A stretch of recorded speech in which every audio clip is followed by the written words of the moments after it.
Pernahkah kamu merasa hidup ini seperti beban yang tidak ada ujungnya?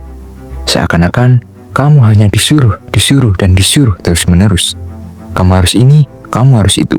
Kamu harus jadi pintar, kamu harus jadi sopan. Kamu harus sukses dan kamu harus bahagia. Bahkan bahagia saja seperti suatu kewajiban. Friedrich Nietzsche, si filsuf yang terkenal karena quotes-nya Tuhan telah mati, pernah menulis tentang 3 fase perubahan dalam diri manusia. Dalam bukunya Tas Spock Zarathustra, dia ngomongin tentang 3 metamorfosis roh, 3 bentuk perjalanan batin manusia untuk bisa menjadi versi tertingginya. Dari unta ke singa, dan akhirnya menjadi anak-anak. Kedengarannya aneh, memang, tapi tenang, kita akan membahas pelan-pelan sampai kalian benar-benar paham.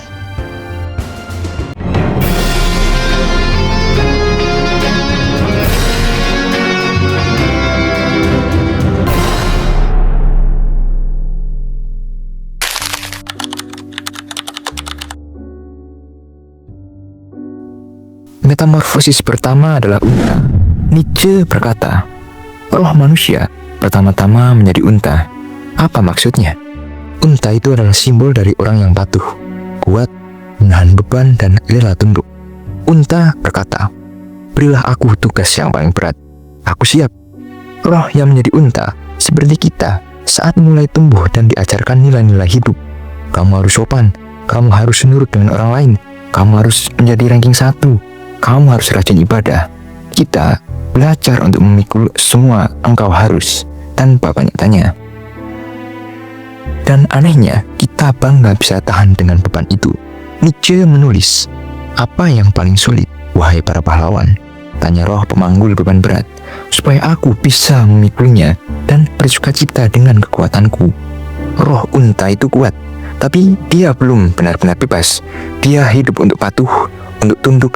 Kadang kita hidup seperti unta bertahun-tahun, menjadi anak baik, menjadi siswa rajin, menjadi warga negara yang patuh dengan aturan.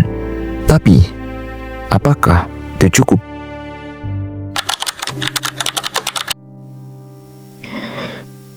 Di tengah padang pasir batin, terjadi perubahan kedua. Roh menjadi singa. Unta sudah cukup lama menahan. Dia mulai sadar, ada sesuatu yang salah. Kenapa aku harus terus tunduk? Kenapa hidupku diatur oleh kata engkau harus? Lalu singa lahir. Singa melawan. Singa ingin merdeka. Nietzsche menggambarkan pertempuran ini dengan simbol singa versus naga. Naganya namanya adalah engkau harus. Dia bersinar emas, dan di sisik-sisik tubuhnya tertulis semua perintah moral dan nilai tradisional yang diwariskan manusia ribuan tahun. Engkau harus mencintai orang lain. Engkau harus percaya kepada suatu entitas. Engkau harus menjadi orang yang baik.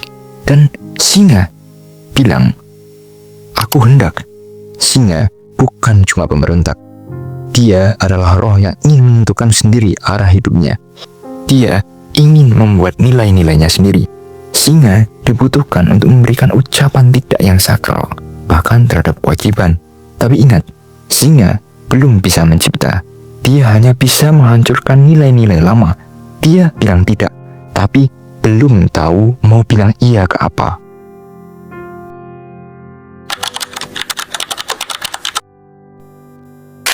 Lalu datang metamorfosis ketiga, roh menjadi anak-anak. Kenapa anak-anak? Kenapa setelah menjadi singa yang kuat, buas, dan melawan, kita justru disuruh menjadi bocah? Karena hanya anak-anak yang bisa berkata ya. Anak-anak tidak terikat oleh masa lalu. Mereka tidak dikontrol oleh aturan-aturan lama. Mereka bebas.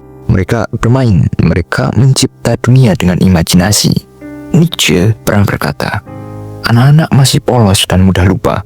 Suatu awal yang baru, suatu permainan, suatu roda yang bergerak sendiri, suatu gerakan yang pertama, suatu ucapan iya yang sakral. Artinya, anak-anak mewakili roh yang sudah selesai berurusan dengan masa lalu.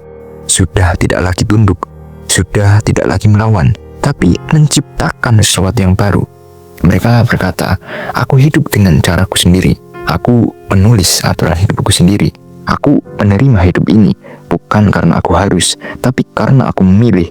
Inilah titik tertinggi manusia, bukan menjadi patuh, bukan menjadi pemberontak, tapi menjadi pencipta.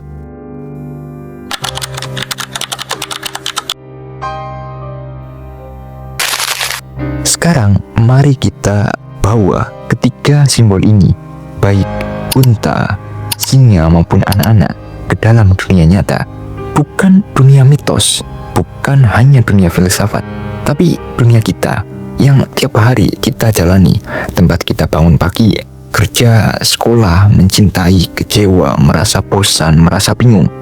Disinilah metamorfosis itu juga terjadi jika kita mau dan ingin melihatnya. Unta adalah kita di saat kita menjalani hidup sesuai ekspektasi orang lain. Itu adalah unta. Kita taat, kita kuat, kita patuh, dan kita diam. Kita pikul semua beban hidup, nilai, norma, target-target yang bukan dari diri kita sendiri. Kita belajar dengan keras karena harus, bukan karena ingin tahu.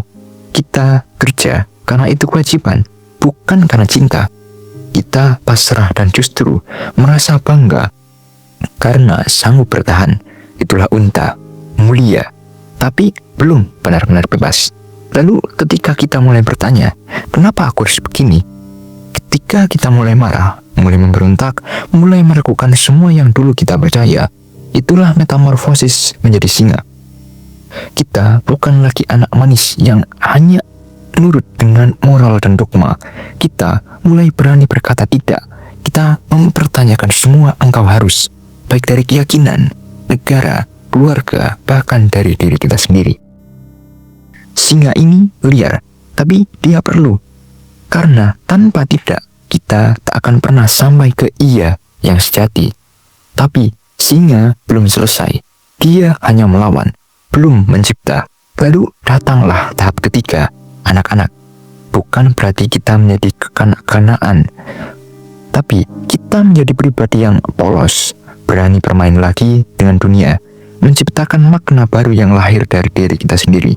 Kita bilang iya pada hidup, bukan karena disuruh, tapi karena kita memilih untuk mencintainya, bukan kepasrahan, tapi penerimaan, bukan tunduk, tapi peluk. Itulah perjalanan rohani dari hamba ke pemberontak, ke pencipta.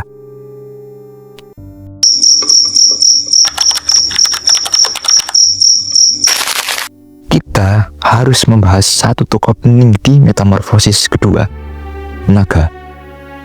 Ya, namanya adalah engkau harus. Naga ini bukanlah monster luar, bukan raja lalin, bukan dosen killer, bukan orang tua keras. Dia lebih menakutkan dari itu semua. Naga ini hidup di dalam kepala kita. Dia adalah suara yang membisik, kamu harus menjadi orang yang sukses, kamu harus menjadi orang yang hebat, kamu harus menjadi orang yang baik, atau kamu akan salah. Naga ini berlapis-lapis dengan nilai yang lama, moral warisan, keyakinan, adat budaya, sistem pendidikan, ideologi, politik. Kita bahkan tidak sadar sedang dikendalikan, karena suaranya terdengar akrab, bahkan suci. Tapi singa berkata, aku hendak. Singa melawan. Dia tidak langsung mempunyai nilai-nilai baru, tapi dia menciptakan ruang kosong, ruang untuk membentuk makna sendiri, tanpa ditentukan siapapun. Disinilah kebebasan sejati lahir, dan kebebasan, teman-teman, tidak pernah diberikan. Dia harus dirampas.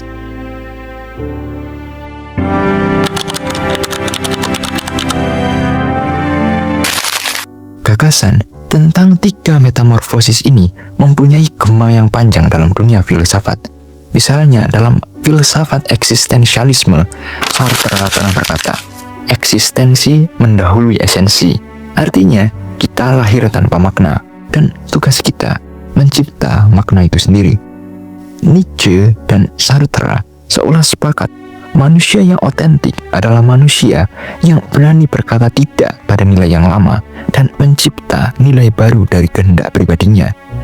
Bahkan, tokoh seperti Albert Camus dalam absurdismenya berbicara soal manusia yang hidup di dunia tanpa makna, tapi tetap memilih untuk hidup, mencipta dan mencinta. Jadi, 3 metamorfosis roh bukan sekedar cerita simbolik. Ini adalah peta jiwa, peta perjalanan manusia yang ingin merdeka secara spiritual dan eksistensial. Dan mungkin perjalananmu juga sedang ada di salah satu fase itu. Sekarang, coba tanya ke diri kalian, apakah kamu masih menjadi unta yang memikul semua beban karena diajarkan, atau kamu menjadi singa melawan semua hal yang dulu kamu percayai, atau kamu sudah sampai di titik anak-anak yang mulai bilang iya pada hidup dan menciptakan nilai-nilaimu sendiri. Nietzsche tidak menawarkan keyakinan, tidak memberi solusi instan, tidak hanya membuat kita bercermin. Sekarang Nietzsche hanya berkata, mau dibawa kemana? Telah kusampaikan padamu tentang 3 metamorfosis roh, bagaimana roh menjadi unta, dan unta menjadi singa, dan akhirnya singa menjadi anak-anak. Dan saat itu Zarathustra hidup di kota bernama Sapi Belang. Terima kasih sudah menonton.